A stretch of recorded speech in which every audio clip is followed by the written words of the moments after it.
Hello and welcome to Motors Plus Test Drive. Today we have the Renault Duster. This is the second generation of a very popular car. It was the first generation was introduced in 2010. It was very popular in the Middle East and Europe and even in India. Very popular because it was a rugged car, a small SUV that has good amount of capability. And in the meantime, it was actually very, very economical as far as the price. It starts at 52,000 dirhams, the base model, front-wheel drive 1.6. And the top model, the one that we have here, is four-wheel drive 2.0 and has a lot of options actually. And this car has been very popular. The first generation sold over 1 million copies, and we're seeing a lot of modernization to this car. A lot of improvements, starting from the looks from the outside, the curvy hood, the silver accents in the front, the nice new headlights. Nice wheels, and in the back the rear lights are also very modern looking. We have silver highlights for the roof rack, and we have new features on the inside also. They're fairly modern. This is a rugged car, a rugged compact SUV. I like to call it compact SUV instead of compact crossover, and I'll tell you why later. This is a good popular car. It starts at a fairly low price, and it gives you a good, reliable, rugged car that you can actually kind of throw it around a little bit. We'll take a look on the inside, take it for a test drive, and I'll tell you my conclusion at the end. Come and join us. Now we're taking a look inside the car. It looks more modern than the previous model, naturally, as expected. The materials are not great, but it looks good. The materials are not great, it doesn't feel great, but it looks good. Actually, the material that you touch here is not bad at all. It's actually, it feels soft and nice. But for a rugged car like this, it's not bad at all. One of the features that we like is the angles that we have for the 4x4 version. And one of the features that we love is the rear view camera, front view camera, right side, left side. This is good for parking and good for off-roading as well. So it's kind of a feature that you don't see in categories like this in these type of vehicles. We also have the blind spot detector. Maybe it doesn't show in the mirror here, but when you have a vehicle in the blind spot and you're giving a signal, it warns you. We have silver linings here, and we have silver linings here on the AC unit. It's not bad at all. So as far as straight line performance is concerned, we're not very happy. We're a bit disappointed. The engine that we have here is the 2.0 with the married to the 4-speed gearbox. 4-speed transmission is very too few of speeds for 2020 car. It's not like it's been a while since we're seeing 4-speed automatics. It's not really living up to what you need from the engine, and the engine needs a bit of revving to get to the sweet spot. The 2.0 engine gets you 135 horsepower, 195 newton meter of torque, which is again a bit lower than you'd expect from a modern engine. And the 1.6 front-wheel drive car comes with 115 horsepower, 156 newton meter of torque, which is even lower. I cannot imagine that we can get any lower than this. But it's it's still not a car that you expect high performance from. I'm not too worried about the performance, about the straight line performance. You're not gonna go drag racing with this car. Just enough. You need to have enough to get by and to have enough torque to get out of trouble if you're doing a bit of off-roading. Now, the 4-speed gearbox comes with a 2.0 engine, and most of the markets get a CVT for the 1.6, which is a gearbox that I like, actually.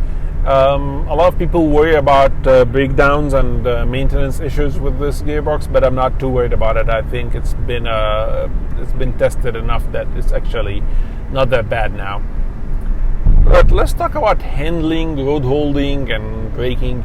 The car handles decent for what it is for a small SUV. It doesn't have a whole lot of road holding as you're expecting. The tires are 215, 17-inch, 215/60. It's not bad at all. It's decent. It's not. We were not impressed by the road holding, but the good thing about it is that it does not break away suddenly. It actually is very smooth in breaking away. It's predictable. It's not really gonna get you in trouble if you don't really go crazy with it.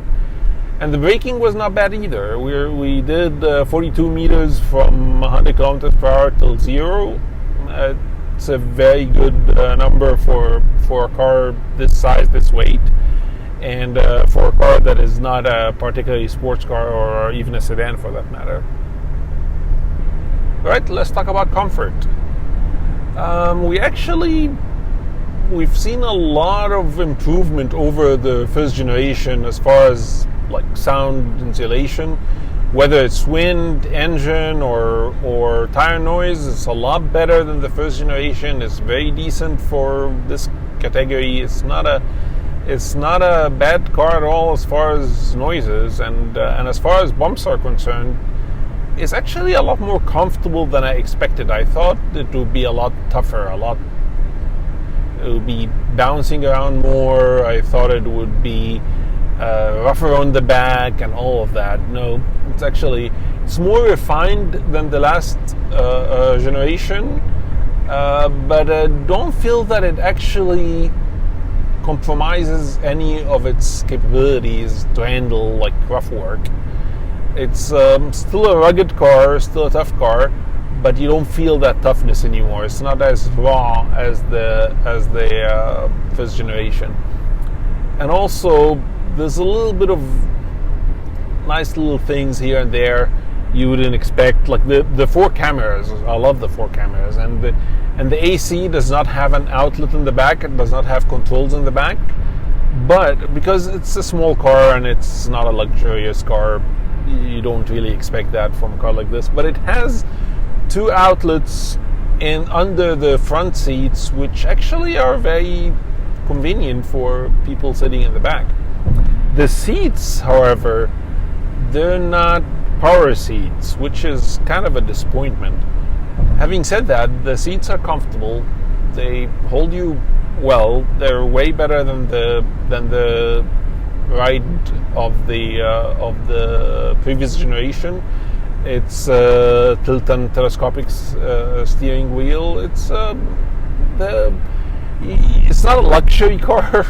It's far from it, but it's not in your face rugged car like it used to be. It used to be in your face kind of huge compromises between ride comfort and quality and sound insulation. It came a long way as far as that's concerned. It's not just the looks of it that got refined, but also the ride and handling got refined, and the sound.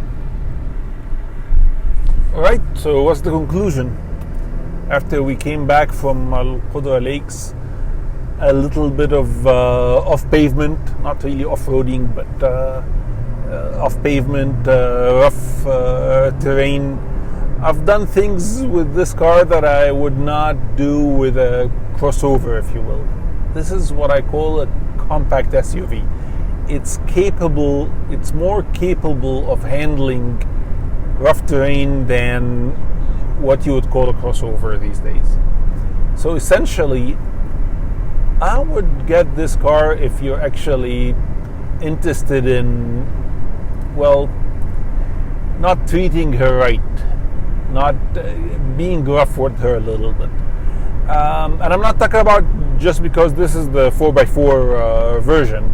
No, even if the front wheel drive version, I'm not talking about being stuck or not. I did not get really that deep into sand or anything. I'm talking about the car is sturdy. It's tough. It's not something that you would do to you do things to the Duster that you wouldn't do to a Renault Capture or a Ford EcoSport. In general, if you want more luxury, more, I wouldn't call it still luxury, but I mean like more comfort, more modern looking car and all of that, you can go with those options. They're still a bit more expensive than this car, but if you want sturdiness without the rough edges that they had in the first generation, this is your car. I like it. Like, subscribe, share. Tell us what you think. Thank you.